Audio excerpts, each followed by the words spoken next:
Ya pemirsa, Anda kembali menyaksikan Apa Kabar Indonesia Malam. Kita akan melanjutkan perbincangan kita mengenai bagaimana kemudian perkiraan cuaca yang tadi sudah disampaikan BMKG. Tapi sebelumnya kami hadirkan informasi untuk Anda di mana diduga melanggar alih fungsi lahan. Tempat wisata Hibis Fantasi di Puncak Bogor, Jawa Barat dibongkar oleh Gubernur Jawa Barat Deddy Mulyadi. Tempat wisata itu disebut menjadi biang keladi banjir. Gubernur Jawa Barat Deddy Mulyadi memerintahkan jajarannya membongkar wisata Hibis Fantasi di kawasan Puncak Bogor. Pembongkaran dilakukan oleh personel Satpol PP Jabar dibantu dengan pemerintah daerah Bogor. Taman rekreasi yang dikelola oleh anak usaha BUMD Jawa Barat, Jaswita Lestari Jaya, telah mengantongi izin mengelola kawasan seluas 4.800 meter persegi. Namun faktanya area rekreasi telah meluas mencapai 15.000 meter persegi. Deddy menegaskan penertiban alih fungsi lahan di kawasan Puncak Bogor tidak akan pandang bulu.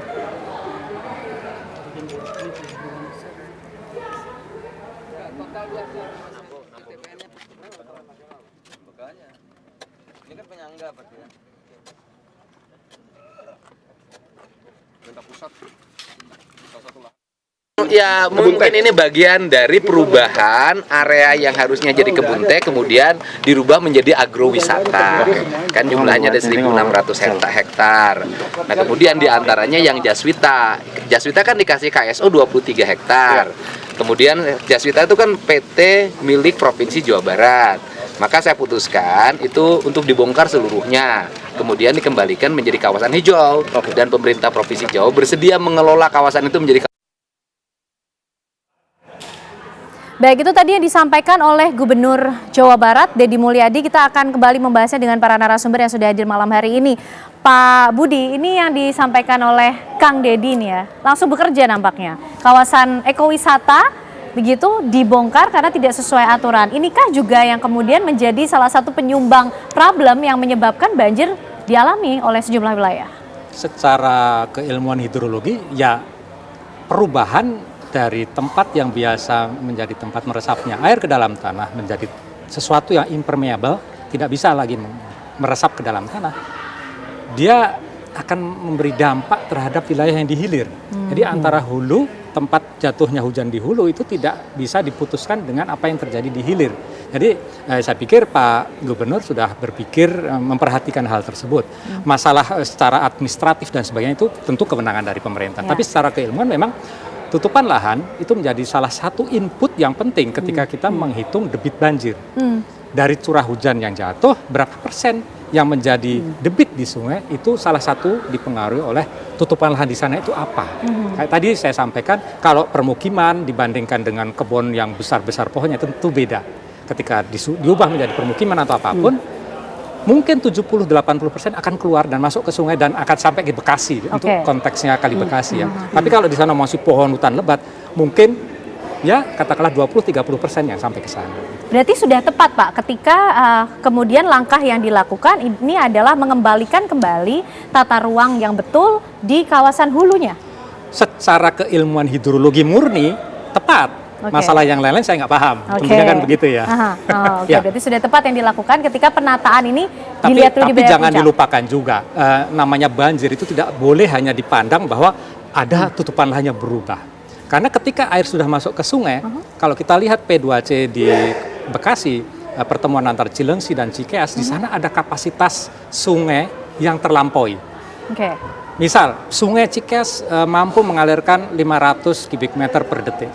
Tiba-tiba datang yang lebih, airnya akan meluap. Makanya antara P2C sampai ke Kali Bekasi sudah ada program normalisasi pembangunan tanggul.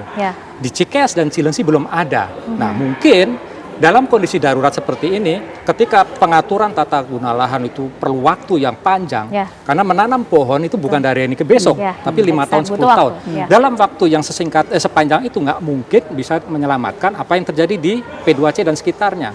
Maka saya cukup gembira bila kemudian dilakukan kegiatan-kegiatan atau proyek yang struktural di sana, bagaimana melindungi permukiman. Karena pada dasarnya apa yang dilakukan oleh kita itu sudah masuk atau beraktivitas di wilayah yang rawan banjir.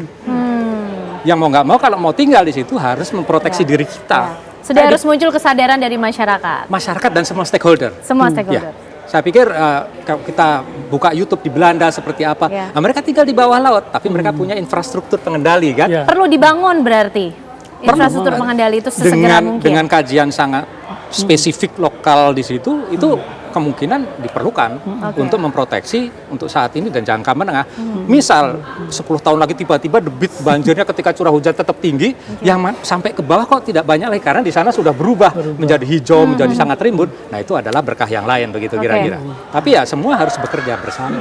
Oke, baik. Nah Pak Andri, ini kalau kembali kita melihat bagaimana kemudian perkiraan cuaca yang disampaikan oleh BMKG, ini gambar yang tentunya dimiliki oleh BMKG Pak Andri. Apa yang kita bisa baca dari gambar ini Pak Andri? Ini adalah gambar citra satelit.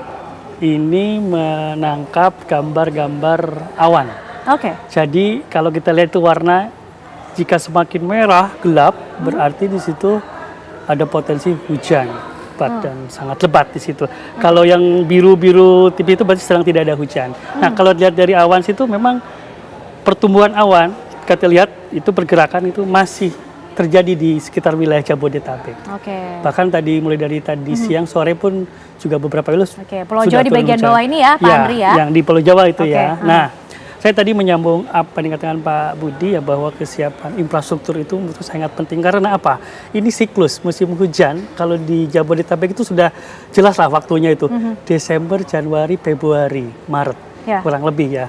Nanti April, Mei kita peralihan menuju ke Maret. Artinya apa? Ini bisa berulang setiap tahun. Bahkan dengan menghangatnya air laut ataupun isu global warming ini akan meningkatkan potensi cuaca ekstrim, baik intensitas maupun frekuensi. Jadi sebagai Pak Budi sampaikan, 10 tahun ke depan, 5 tahun yang ke depan, kita tidak tahu, mungkin curah hujannya lebih tinggi. Kalau kita lihat di 2020, memang 2025 ini memang lebih rendah. Tapi kan kategorinya sudah sangat lebat ekstrim. Di 2020 sangat-sangat ekstrim. Itu hingga 377 mm per hari di Jakarta. Bahkan di daerah hulu, di daerah Bogor, di selatan itu juga di atas 200-300. Dan ini kategorinya ekstrim, dan itu merata. Kemarin alhamdulillahnya Jakarta waktu tanggal 3 itu hujannya tidak terlalu tinggi. Itu di sedang hingga lebat saja, sekitar 20-50 sekian. Namun Bekasi memang, Bekasi dan Tangerang itu bagian barat Jakarta, bagian timur, bagian selatan itu cukup tinggi. Nah itu yang menyebabkan di Bekasi banjir besar. Nah kalau untuk esok hari Pak, ini sudah hampir habis lah ya, kita bicara tanggal 6. Untuk tanggal 7, ini potensinya seperti apa di wilayah-wilayah tertentu? Artinya ya agak menurun, tetapi potensi itu tetap ada, biasanya di malam hari hingga menjelang dini hari.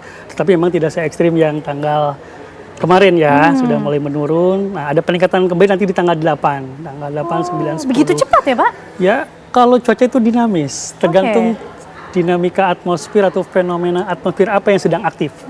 Ya waktu tanggal 3 kita ada beberapa fenomena yang aktif. Ada Rossby ekuatorial mungkin namanya. Kemudian juga ada sirkulasi siklonik di barat Sumatera di dekat Lampung. Itu mempengaruhi pola konvergensi angin ataupun konvergensi, dia mengangkat membentuk pertumbuhan awan-awan hujan, awan-awan konvektif. Nah, waktu itu kejadian awan konvektifnya cukup besar, kumpulan awan-awan hujan sangat besar.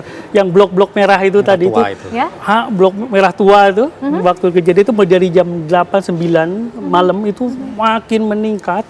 Nah, itu yang menyebabkan hujan dan awan-awan ini bisa kemudian bergerak ke daerah wilayah lain Pak. Kalau kita lihat kan warnanya mungkin dominan di Indonesia Timur, kemudian Kalimantan. Dari citra ini kita bisa dapat memprediksikan 0 hingga 6 jam ke depan. Nah, mungkin saya akan sampaikan ya di sini bahwa BMKG pada tanggal 27 melalui website dapat dicek 27 Februari bahwa sudah mengeluarkan adanya potensi hujan lebat sangat lebat di wilayah Jakarta dan Jawa Barat. Dan betul terjadi. Lalu kami update kembali peringatannya 3 harian, tanggal 1 sampai tanggal 3. Lalu hingga ke jam-jaman di aplikasi Info BMKG mungkin nanti masyarakat bisa aktif mengakses ya. Ada namanya peringatan dini no casting. Saya jelaskan, no casting itu adalah yang real time 0 hingga 6 jam ke depan atau 0 hingga 3 jam ke depan. Baik. Di wilayah mana dan hujannya seperti apa, dan itu juga ada informasi sampai jam berapa hujannya. Jadi kalau aktif melihat di situ dan melihat wilayahnya, ini kami dalam skala kecamatan. Terdampak, nah harus kembali waspada. Oke, baik Pak Andri. Demikian. Baik, itu tadi sudah disampaikan oleh Pak Budi bahwa masyarakat sudah harus mulai sadar dan kemudian berdamai dengan situasi, gitu ya. Karena BMKG juga sudah menghadirkan informasi-informasi tersebut secara berkala. Kita juga nanti ingin tahu bagaimana kemudian langkah yang sudah diambil oleh pemerintah daerah khususnya di wilayah Jawa Barat. Pemirsa, sesaat lagi kami kembali untuk Anda.